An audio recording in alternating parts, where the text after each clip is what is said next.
Good morning. இன்றைக்கி date December 17, டே 17, மார்கழி 2வது நாளில் பறவை கோலத்தோட ஆரம்பிக்கிற நாள். நான் எங்கே கிளம்பிட்டேன் அப்படின்னா டிரைவிங் கிளாஸ் கிளம்பிட்டேன். நான் டிரைவிங் கிளாஸ் போய் 2 வாரம் ஆகுது. ஏன் அப்படின்னா நான் கோயம்புத்தூர் போயிட்டு வந்துட்டு அதுக்கப்புறமா காலேஜில் ஒர்க்ஸு, அதுக்கப்புறமா அவங்க ஒரு 2 நாள் லீவ் விட்டாங்க டிரைவிங் கிளாஸில் அப்படின்னு சொல்லிட்டு போச்சு. அதுக்கப்புறம் என்ன அப்படின்னா மார்கழி மாதம் ஒரு குளிராகவே இருந்துச்சு. ஆனால் ஃபஸ்ட்டு நாள் குளிர் இருந்துச்சு, 2வது நாள் குளிர் கொஞ்சம் கம்மியாக இருந்துச்சு.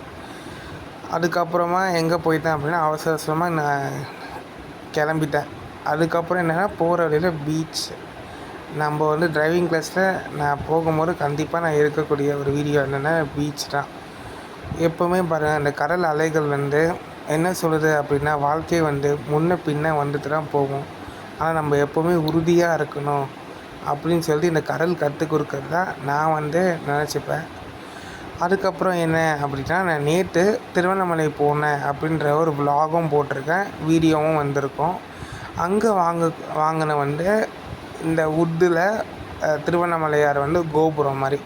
இது எனக்கு எப்படி தெரியும் அப்படின்னா என் ஃப்ரெண்டு ஒரு வாரம் முன்னாடி போனாங்க. அவங்க என்கிட்ட சொன்னாங்க, நீ இதை போனீங்கன்னா இதை வாங்கு, ரொம்ப அழகாக இருந்துச்சு அப்படின்னு.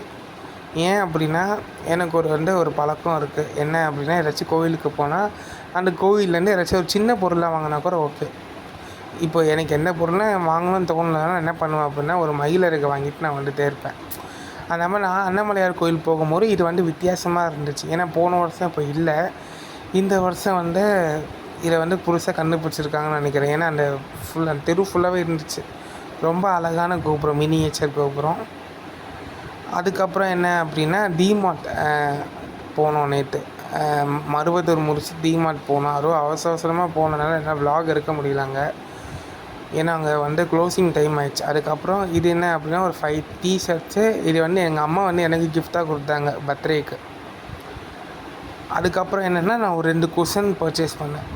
இப்போ நம்ம எங்கேயாச்சும் ட்ராவல் பண்ணும்போது பேக் பெயினாக இருக்கிறதுக்கு, அதுக்கப்புறம் வீட்லேயே சாஞ்சி உட்காரத்துக்கு ஒரு 2 பில்லோ. இந்த ஒரு பில்லோ 99 ருபீஸ் ஆஃபர் ப்ரைஸில் இருந்துச்சு. சரி ஓகே வர்த்து தான், ஏன்னா நல்ல குவாலிட்டி, நல்லா திக்காகவே இருந்துச்சு. அதனால் இதை வாங்கினேன்.